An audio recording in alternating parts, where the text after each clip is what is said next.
నమస్తే, welcome to four sides TV. నా పేరు రేవతి. ముందుగా ముఖ్యాంశాలు చూద్దాం. పల్లె పండుగ 2.0 పై పవన్ కళ్యాణ్ సమీక్ష, అధికారులకు పలు కీలక సూచనలు.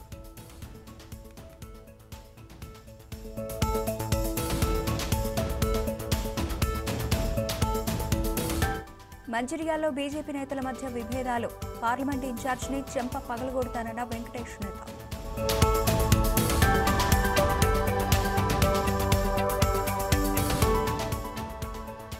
జూబ్లీహిల్స్ బీఆర్ఎస్ అభ్యర్థి భావోద్వేగంపై పూనం స్పందన, కన్నీళ్లు పెట్టుకుని సానుభూతి కోసం ప్రయత్నిస్తున్నారని విమర్శ.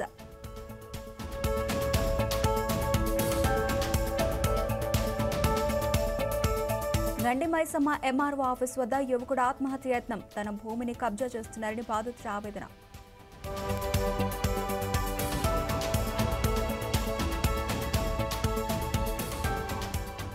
సూర్యాపేట జిల్లాలో చెరువులోకి దూసుకెళ్లిన స్కూల్ బస్సు, క్షేమంగా బయటపడిన విద్యార్థులు.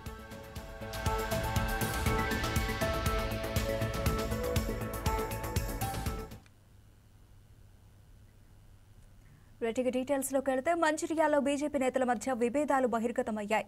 బీజేపీ రాష్ట్ర అధ్యక్షుడు రామచంద్రరావు పర్యటనలో నేతల మధ్య దూషణలకు దిగారు. ఇద్దరు బీజేపీ నేతలు, ఇద్దరు పార్లమెంటు స్థాయి నేతలే, కానీ ఒకరికి కోపం వచ్చింది. మరో నేతకు చెంప పగలుద్ది అంటూ మాస్ వార్నింగ్ ఇచ్చారు. అది కూడా రాష్ట్ర అధ్యక్షుడు ముందు. ఇంతకీ ఏం జరిగిందంటే, మంచిర్యాల జిల్లా వేమనపల్లి మండలం నీల్వాయిలో ఆత్మహత్య చేసుకున్న ఏట మధుకర్ కుటుంబాన్ని పరామర్శించేందుకు బీజేపీ రాష్ట్ర అధ్యక్షుడు రామచంద్రరావు వచ్చారు. ఆయన పర్యటన సందర్భంగా BJP Peddapalli parliament incharge Gomasa Srinivas, మాజీ ఎంపీ వెంకటేష్ నేతను అరే వెంకటేష్ అంటూ సంబోధించారు. దీంతో వెంటనే స్పందించిన వెంకటేష్ నేత అరే అంటే చెంప పగులుద్ది అంటూ సీరియస్ అయ్యారు. ఇదంతా బీజేపీ రాష్ట్ర అధ్యక్షుడు రామచంద్రరావు ముందే జరగడం గమనార్హం.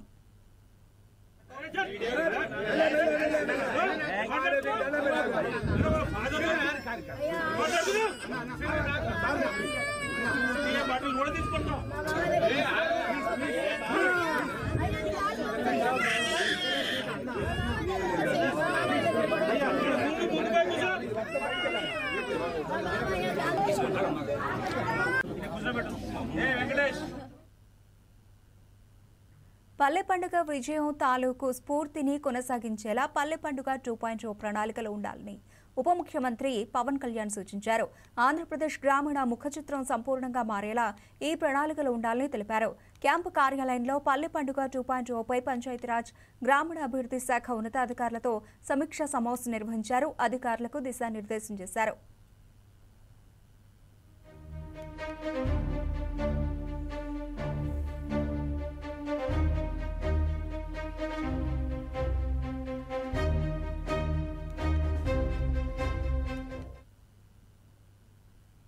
విద్యుత్ ఉద్యోగుల ఆందోళనపై కూటమి ప్రభుత్వం మొండి వైఖరి తాగదని ఏపీ కాంగ్రెస్ అధ్యక్షురాలు వైఎస్ షర్మిల అన్నారు.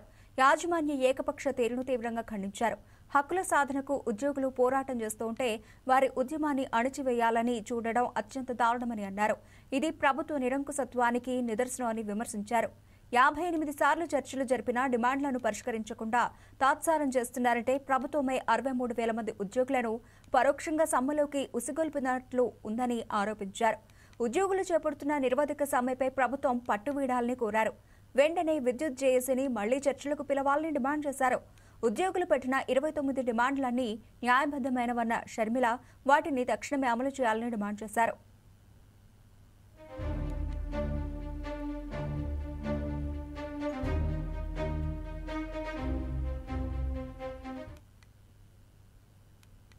జూబ్లీహిల్స్ ఉప ఎన్నిక నేపథ్యంలో బీఆర్ఎస్ పార్టీ నిర్వహించిన కార్యకర్తల సమావేశంలో దివంగత ఎమ్మెల్యే గోపీనాథ్ సతీమణి మాగంటి సునీత సభావేదికపై కన్నీరు పెట్టడంపై మంత్రి పొన్నం ప్రభాకర్ స్పందించారు.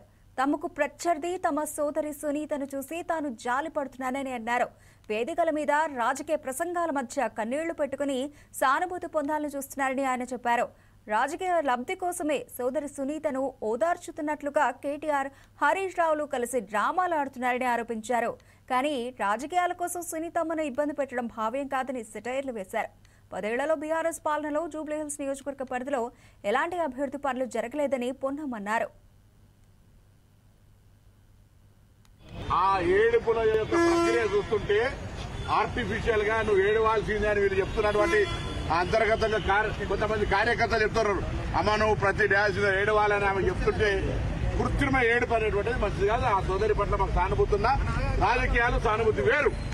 వేదికల మీద రాజకీయ ప్రసంగాల మధ్య కన్నీళ్లు పెట్టుకొని సానుభూతి ఓట్లు సంపాదించాలనే ప్రయత్నం చేస్తున్న ఇంకా కన్నీళ్లు పెట్టుకొని ఒకరు ఓదార్చుంటే ఒక ఈ డ్రామా అంతా కూడా సినిమాలో చూసినట్టు అనిపిస్తాం. సీఎం రేవంత్ రెడ్డి పాలనలో హైదరాబాద్ కు మహర్దశ పట్టనుందని మంత్రి తుమ్మల నాగేశ్వరరావు తెలిపారు. హైదరాబాద్ అభివృద్ధి కోరేవారు జూబ్లీహిల్స్ ఉప ఎన్నికల్లో కాంగ్రెస్ పార్టీని భారీ మెజారిటీతో గెలిపించాలని విజ్ఞప్తి చేశారు. జూబ్లీహిల్స్ నియోజకవర్గంలోని వెంగళరావు నగర్ డివిజన్లో జరిగిన బూత్ కమిటీ స్థాయి సమావేశంలో రాష్ట్ర మంత్రి తుమ్మల నాగేశ్వరరావు పాల్గొన్నారు. జూబ్లీహిల్స్ ప్రజల మనోభావాలకు అనుగుణంగా నవీన్ యాదవ్ను కాంగ్రెస్ పార్టీ అభ్యర్థిగా ఎన్నికల బరిలో ఉన్నారని తెలిపారు. ప్రతి కార్యకర్త జూబ్లీహిల్స్ ఎన్నికల్లో కాంగ్రెస్ పార్టీ గెలుపే లక్ష్యంగా తీసుకుని పనిచేయాలని పిలుపునిచ్చారు.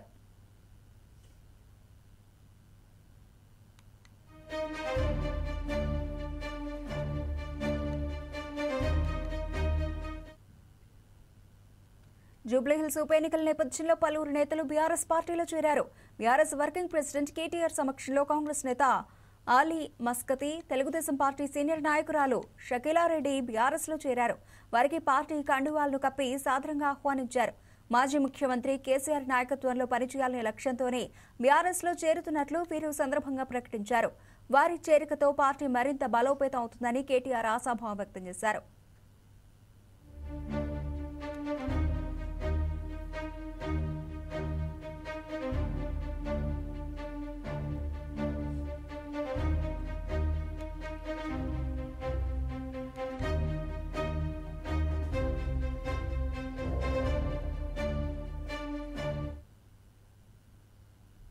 రాష్ట్ర దేవాదాయ శాఖ మంత్రి ఆనం రామనారాయణ రెడ్డి డిప్యూటీ సీఎం పవన్ కళ్యాణ్ తో భేటీ అయ్యారు. శ్రీశైలం మాస్టర్ ప్లాన్ గురించి ఉప ముఖ్యమంత్రి అటవీ పర్యావరణ శాఖ మంత్రి పవన్ కళ్యాణ్ చర్చించారు. ఈ సమావేశంలో దేవాదాయ అటవీ శాఖల ఉన్నతాధికారులు పాల్గొన్నారు.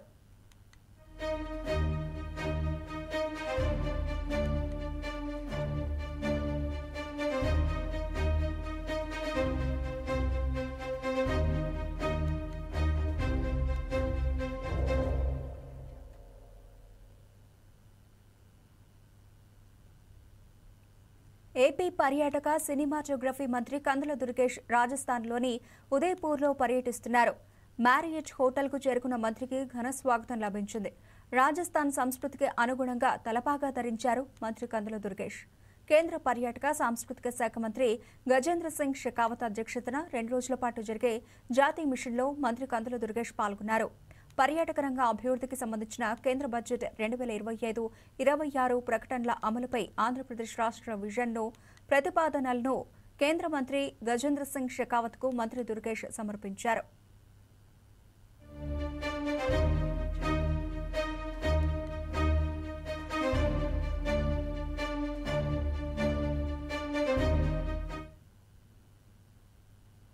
కురుపాం బాలికల పాఠశాలలో అస్వస్థతకు గురై కేజీహెచ్లో చికిత్స పొందుతున్న విద్యార్థులను రాష్ట్ర మహిళా శిశు సంక్షేమ శాఖ మంత్రి గుమ్మడి సంధ్యారాణి పరామర్శించారు.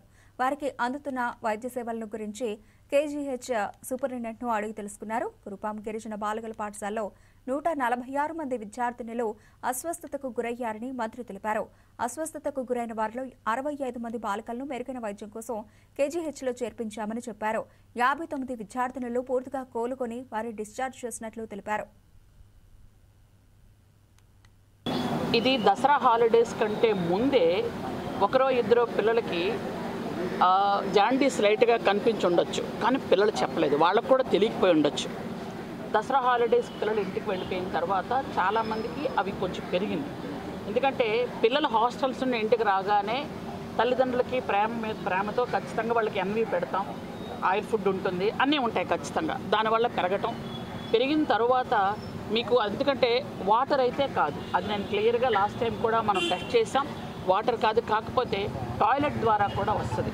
అది డాక్టర్స్ పార్వతీపురం డాక్టర్లు చెప్పారు, ఇక్కడ డాక్టర్లు కూడా చెప్పారు. ఎందుకంటే 600 మంది పిల్లలు ఉన్నారు, అక్కడ 30 టాయిలెట్స్ ఉన్నాయి. ఇక 40 టాయిలెట్లు కడుతున్నాం, అవి దీంట్లో ఉన్నాయి. అయితే ఈ 30 టాయిలెట్స్ ఉండేటప్పుడు చిన్నపిల్లలు టాయిలెట్ అయిన తర్వాత వాళ్ళు అది క్లీన్ చేయాలని వాళ్ళకి తెలియదు, వాటర్ కరెక్ట్గా యూజ్ చేయలేకపోయి ఉండొచ్చు. టాయిలెట్ ద్వారా ఖచ్చితంగా ఫస్ట్ 1 వీక్లో మీకు జాండీస్ ఉంటే అది ఖచ్చితంగా పక్క వాళ్ళకి ప్రబలడానికి అవకాశం ఉంటుంది. అది మీకు అందరికీ కూడా తెలుసు. కాబట్టి అది కొంచెం అది అయిన తర్వాత అలాగే ఎవరెవరికైతే పిల్లలకి జాండీస్ కొంచెమైనా అంటే కొంతమంది పిల్లలకైతే జాండీస్ ఇంకా 1.367 అలా ఉన్న వాళ్ళని కూడా తీసుకొచ్చి మేము జాయిన్ చేసాం. అంటే ముందు జాగ్రత్త చర్యగా జాయిన్ చేస్తే అవి ఏంటంటే అలాంటి వాళ్ళే మాకు ఆల్మోస్ట్ 60 మంది 70 మంది ఉన్నారు ఈ 150 మందిలో. అంటే వాళ్ళకి ఇంకా జాండీస్ వచ్చిందో లేదో కూడా కరెక్ట్గా తెలియదు. ఎందుకంటే ఇప్పుడు మనం టెస్ట్ చేసుకున్నా. విశాఖ రోడ్ల విస్తరణలో భాగంగా కూటమి ప్రభుత్వంలో ఉన్న ప్రజాప్రతినిధి వారి కుటుంబీకులు 700 కోట్ల రూపాయల విలువగల టీడీఆర్లను కొట్టేసిందనే ఆరోపణల పట్ల ప్రభుత్వం ఖచ్చితంగా విచారణ చేపడుతుందని టీడీపీ నేత గండి బాబ్జీ అన్నారు. విశాఖ తెలుగుదేశం ప్రధాన కార్యాలయంలో ఆయన మాట్లాడారు. దొంగ టీడీఆర్లను క్యాన్సిల్ చేసేందుకు ప్రభుత్వం సిద్ధంగా ఉందని తెలిపారు. టీడీఆర్ విషయమై ప్రజల నుంచి ఎటువంటి ఫిర్యాదులు వచ్చినా సరే స్వీకరించి పరిష్కరిస్తామని హామీ ఇచ్చారు. అందువల్లనే మనకి ఈవేళ శరవేగంగా ముఖ్యంగా విశాఖపట్నం ఇంకొక సంవత్సరం కాలం చూస్తే సుమారు 1,80,000 మందికి ఉద్యోగాలు వస్తాయని ఒక అంచనా ఉంది. డెఫినెట్గా 1,00,000 ఉద్యోగాలు వస్తే విశాఖపట్నం స్వరూపమే మారిపోతుంది. విశాఖపట్నం ఎకనామికల్గా జీడిపి పరంగా కూడా చాలా పెద్ద టౌన్ అయ్యే అవకాశాలు ఉన్నాయి. కాబట్టి మీరందరూ కూడా ఈ విషయాలన్నీ కూడా మీ ద్వారా ప్రజలకు తెలియజేసి ఇక్కడ ఈ ప్రభుత్వానికి సహకారం అందించాలని చెప్పి మీ ద్వారా కోరుతా ఉన్నాను. మరి గతంలో మీరు ఇవన్నీ కూడా తెస్తామని చెప్పారు. 3 రాజధానిని 3 ప్రాంతాలు డెవలప్ చేస్తామన్న పెద్ద మనుషులు.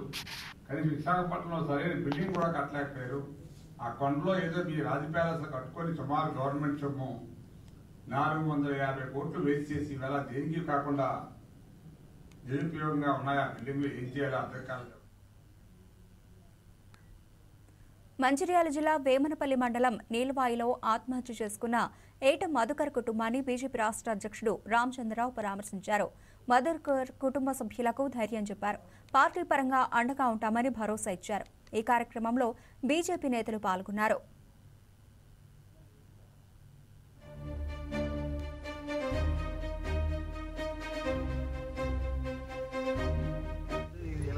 అమల్లో ఉంది ఇట్లా ఏది కానీ మాట్లాడినా కానీ లేదు లేకుండా తీసుకొచ్చి కావాలని కేసు పెట్టించిన తర్వాత స్టేషన్కి వెళ్ళిన తర్వాత ఎస్ఐ గారు కూడా బాగా చూసిచ్చారు.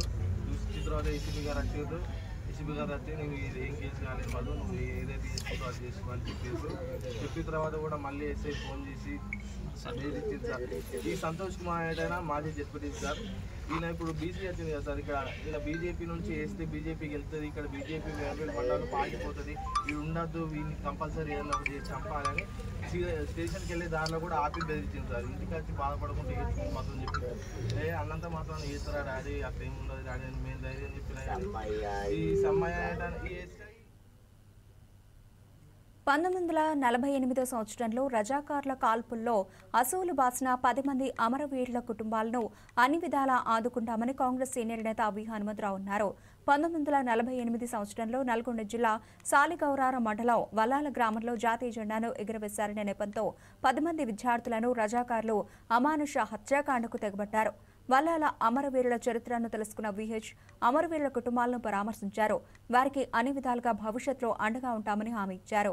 అమరవీరుల కుటుంబాలకి ప్రస్తుత కాంగ్రెస్ ప్రభుత్వం చొరవతో కుటుంబానికి 50,000 రూపాయల చొప్పున ఆర్థిక సహాయం అందించారు.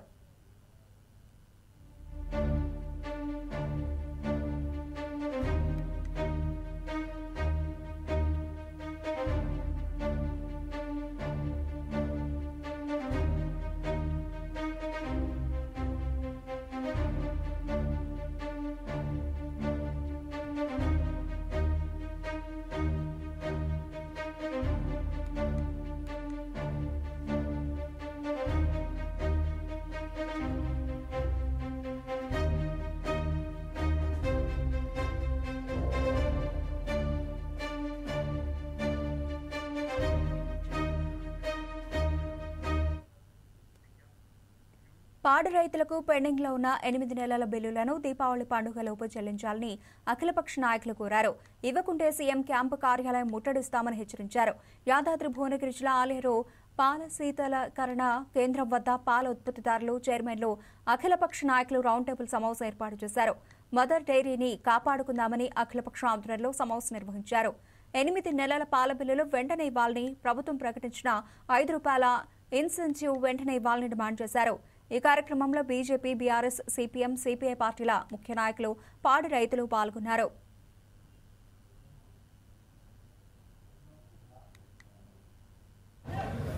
రాష్ట్ర ప్రభుత్వం కోఆపరేటివ్ సొసైటీస్ని పూర్తిగా నిర్వీర్యం చేస్తాము. ముఖ్యంగా హైదరాబాద్కు దగ్గరలో ఉన్నటువంటి భువనగిరి, పూర్వం నల్లగొండ జిల్లాకు సంబంధించి మదర్ డైరీ ఏదైతుందో పాల సహకార సంఘం ఇవాళ చివరికి ఉంటుందా ఉండదా అనేటువంటి స్థితికి చేరుకున్నటువంటి పరిస్థితి. ఇవాళ గవర్నమెంటు కాంగ్రెస్ పార్టీ అధికారంలో రాకముందుకు ప్రతి లీటర్కు ₹5 పెంచి సహకరిస్తామని చెప్పేసి వాగ్దానం చేసింది. దాంతోపాటుగా పెండింగ్ బిల్లులు పాడి రైతులకు ఏవైతున్నాయో అన్నిటిని కూడా చెల్లిస్తామని చెప్పడం జరిగింది. సుమారుగా 30,000 మంది రైతులు ఇవాళ 7 బిల్లులు రాకుండా, అంటే ఇవాళ అందరి కుటుంబాలు కూడా రైతు కుటుంబాలు 7 బిల్లులు పెండింగ్లో పెట్టి పాలు వస్తూ ఉంటే వాళ్ళ యొక్క బాధని చూసేవాడు లేడు, పట్టించుకునేటువంటి వాడు లేడు. చిల్లింగ్ సెంటర్లో మదర్ డైరీని కాపాడుకుందాం. ప్రస్తుతం పాలు వస్తున్న రైతులకు దాదాపు 7 నుండి 8 బిల్లులు పెండింగ్లో ఉన్నాయి కాబట్టి ఈ సంస్థ వెంటనే చెల్లించే రకంగా రైతులతో సమావేశమైనాం. చాలా ఇబ్బందులు పడుతూ ఉన్నారు కాబట్టి ఈ సమస్యను పరిష్కరించుకోవడంతో పాటు మదర్ డైరీని కాపాడుకోవాలి. ఎందుకంటే కొన్ని వార్తలు, ఊహాగానాలు వస్తున్నాయి.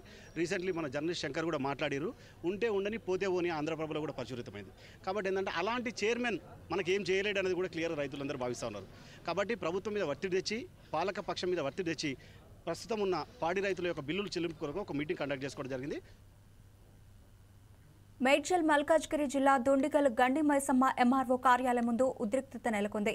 గాగళాపూర్ తండాకు చెందిన సిద్ధు అనే యువకుడు పెట్రోల్లో హల్చల్ చేశాడు. తన భూమిని ఓ బడా నిర్మాణ సంస్థకు కట్టబెట్టేందుకు రెవెన్యూ అధికారులు యత్నిస్తున్నారని ఆరోపించాడు. తన భూమికి హద్దులు ఏర్పాటు చేయాలని ఎంఆర్ఓ ఆఫీస్ చుట్టూ తిరిగితే ₹6 లక్షల డిమాండ్ చేశారని ఆవేదన వ్యక్తం చేశారు. ఈ క్రమంలో తన భూమి పత్రాలు పట్టుకుని ఎంఆర్ఓ కార్యాలయం ముందు ఒంటిపై పెట్రోల్ పోసుకుని ఆత్మహత్యయత్నం చేస్తానని బెదిరించాడు.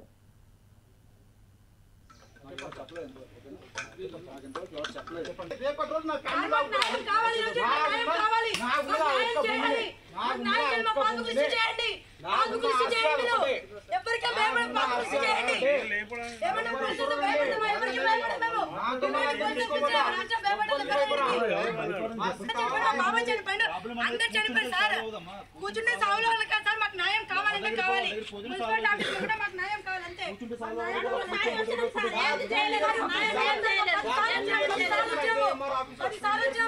మంచి చనిపోవడం ఇచ్చిన బొమ్మన అది. వాళ్ళు మంచిగా వాళ్ళ ప్రాణం వెళ్ళిపోయింది ఆ రోజు.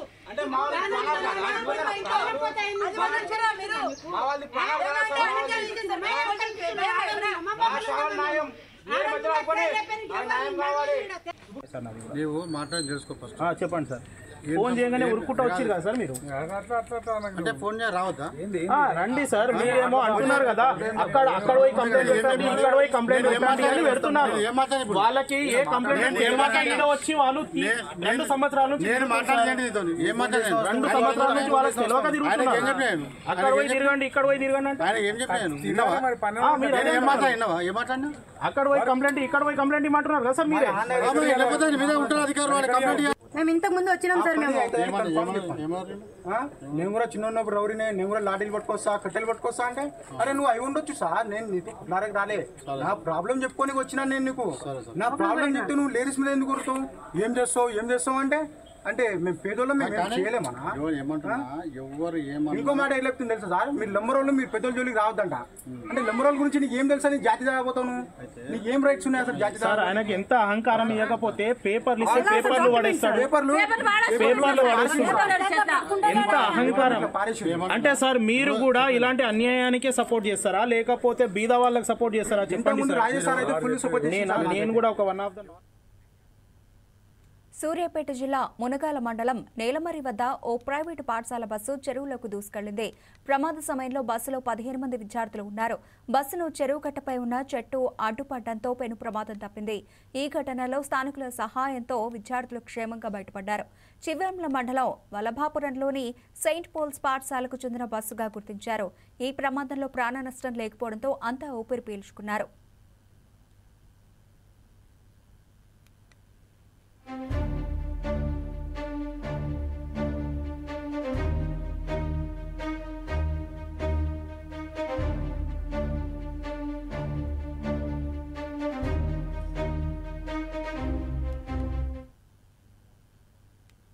కాకినాడ జిల్లా ప్రతిపాడు నియోజకవర్గం ఏలేశ్వరంలో జరిగిన హత్య కేసును పోలీసులు ఛేదించారు. డబ్బుల విషయంలో వల్లూరి రాజా రమేష్, బోదిరెడ్డి వెంకటేశ్వర్ల మధ్య నెలకొన్న వివాదం హత్యకు దారితీస్తుందని పోలీసులు వెల్లడించారు. వెంకటేశ్వర్ల వద్ద 10 లక్షల రూపాయలు అప్పుగా తీసుకున్న రాజా రమేష్ తిరిగి చెల్లించలేదు. అప్పులు చెల్లించాలని వెంకటేశ్వర్లు ఒత్తిడి చేయడంతో ఆయనను హత్య చేసినందుకు రాజా రమేష్ కుట్ర పన్నుతున్నాడని చెప్పారు.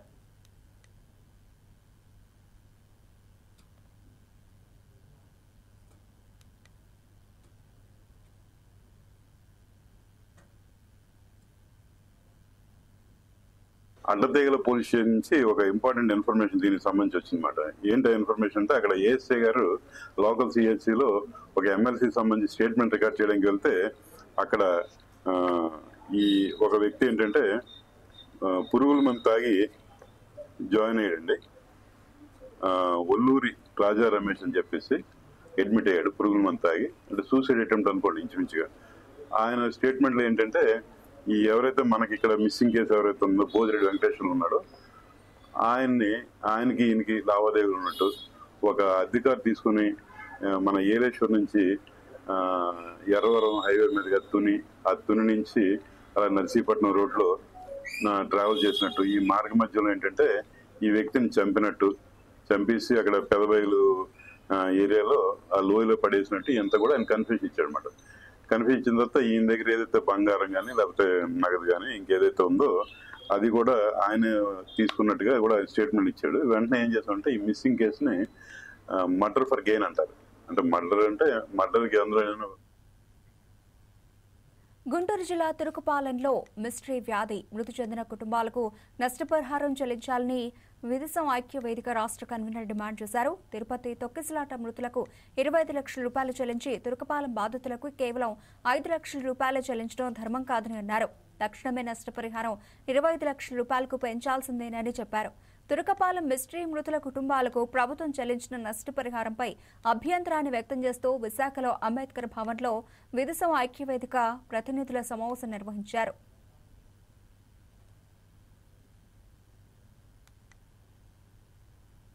కానీ అధికారుల నిర్లక్ష్యం, ప్రకృతి వైపరీత్యాలు, ఇలాంటి విపత్కర పరిస్థితుల్లో చనిపోయిన వారిని అందరినీ ఒకే దృష్టితో చూడాల్సిన ప్రభుత్వం వీరికి నష్టపరిహారం చెల్లించడంలో వివక్ష పాటించింది అని చెప్పి మేము మీ ద్వారా ప్రకటిస్తూ ఉన్నాం. మీకు తెలుసు, తిరుపతి తొక్కిసలాట్లో చనిపోయిన వారికి ప్రభుత్వం 25 లక్షలు ప్రకటించింది. అన్నమయ్య జిల్లాలో ఏనుగు తొండం వల్ల ఏనుగు తొక్కిసలాట్లో చనిపోయినటువంటి వారికి 10 లక్షల రూపాయలు ప్రకటించి గాయపడిన వారికే 5 లక్షలు ప్రకటించింది పవన్ కళ్యాణ్ గారు. మరి ఇక్కడ మనుషులు మూకములుగా చనిపోతే 5 లక్షలు ప్రకటిస్తారా? అది కూడా ఏదో గొప్ప అని మీరు అక్కడ పోజులు కొట్టి మీటింగ్లు పెట్టి చెక్కులతో ఫోటోలు తీసుకుంటారా? ఇది తప్పు. ఇదెక్కడ ధర్మం చంద్రబాబు నాయుడు గారు? కానీ అధికారుల నిర్లక్ష్యం, ప్రకృతి వైపరీత్యాలు. పేదలకు సేవ చేయాలన్న తపనతో వైద్య రంగంలోకి అడుగుపెట్టారు కళ్యాణ్ కుమార్. తన గారాల పట్టి స్వర పేరు మీద మేడ్చల్ మల్కాజ్గిరి జిల్లా బోడుపల్ పరిధిలోని ప్రశాంత్ నగర్లో కేకే స్వర సూపర్ స్పెషాలిటీ హాస్పిటల్ను ప్రారంభించారు. ఆసుపత్రిలో పూజా కార్యక్రమాలను నిర్వహించి ఓపీ సేవలను స్టార్ట్ చేశారు. వేద పండితుల మంత్రోచ్చారణల నడుమ అంగరంగ వైభవంగా హాస్పిటల్ ప్రారంభోత్సవ వేడుక జరిగింది. ఈ కార్యక్రమంలో hospital chief managing director Kalyan Kumar, ఆయన తనయ స్వర, సీఈఓ అంజలితో పాటు కాంగ్రెస్ పార్టీ నియోజకవర్గ incharge Thotakura Vajresh Yadav, four sites TV chief editor Netaji, channel general manager Rajesh తదితర ప్రముఖులు పాల్గొన్నారు. కేవలం పేద ప్రజల కోసం వారి ఆర్థిక పరిస్థితిని దృష్టిలో పెట్టుకునే అతి తక్కువ ధరలకు నాణ్యమైన వైద్యాన్ని అందించాలన్న సదుద్దేశంతోనే హాస్పిటల్ను ప్రారంభించినట్లు యాజమాన్యం పేర్కొంది.